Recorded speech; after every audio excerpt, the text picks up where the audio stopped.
Welcome back, everyone, to Parks Racing for Let's Go Racing, and it's a pleasure to welcome in trader Butch Reid today. And Butchie, just a couple of weeks ago, you had a 2-year-old debut here that when the race was over, all of us just kind of said, wow. Maximus Mischief was sensational in his debut.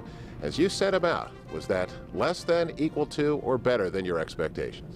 Well, I think it's always better when you see a performance like that, but you know, you go into it expecting you just want everything to go well, the pre-race stuff in the paddock and the gate stuff, and then you know, and certainly hoping that he comes through good and sound and all those things. So anything that happens beyond that is just gravy. So well, he was absolutely sensational. When was the first time you had a chance to get a look at him?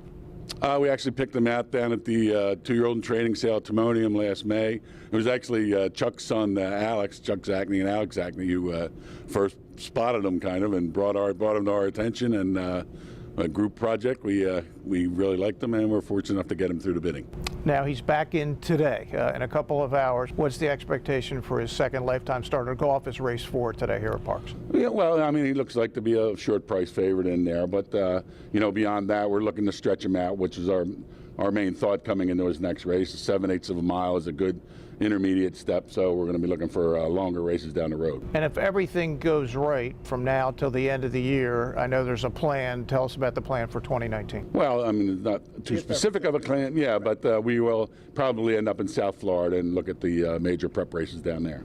So the Derby is in is at least, if not in the front of your mind, you're thinking about it. Well, you try and hold them thoughts away from your mind, but you're thinking about the natural progression and you know, all the things for all the races in the spring. The long is obviously where the money is, so we're going to be trying to stretch them out, keeping them. We give him long, good 1 3/4 gallops every morning nowadays, and he's just settled in perfectly to that. So, you know, stretching him out and getting him around 2 turns is the next agenda. Now, Butchie, we saw a lot of talent out there that first time out. You obviously had him a while before we all got a chance to see him.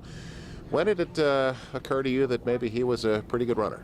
Actually, the first time I breezed him, you know, we breezed him, and I don't even know if he went a spectacular time. It's not on the top of my head right now, but he was just so fluid and a huge stride on him. And I called the guys, Chuck and Glenn, right after the breeze. I told them to make their reservations for Kentucky next spring. So, well, of course, bragging and fooling a little bit, but you know, he's progressed nicely in that direction. So.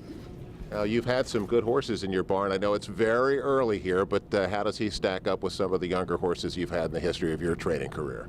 Well, I've never seen anything like him. I can tell you that much for sure. Just a natural athlete and got a great head on his shoulders, too. He's an intelligent horse, and nothing so far has really upset him. So that's one of the great attributes for a horse that'll get the distance and have to go through all the rigmaroles of a early 3-year-old schedule. And now Frankie Pennington rides him. He also works him. What does he tell you when he gets off of him?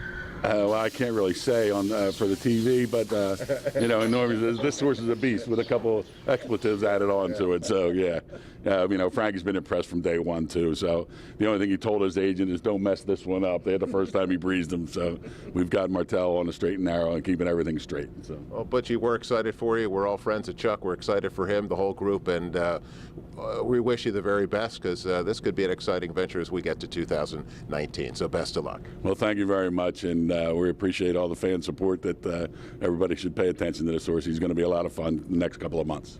Maximus Mischief, he'll be here later this afternoon.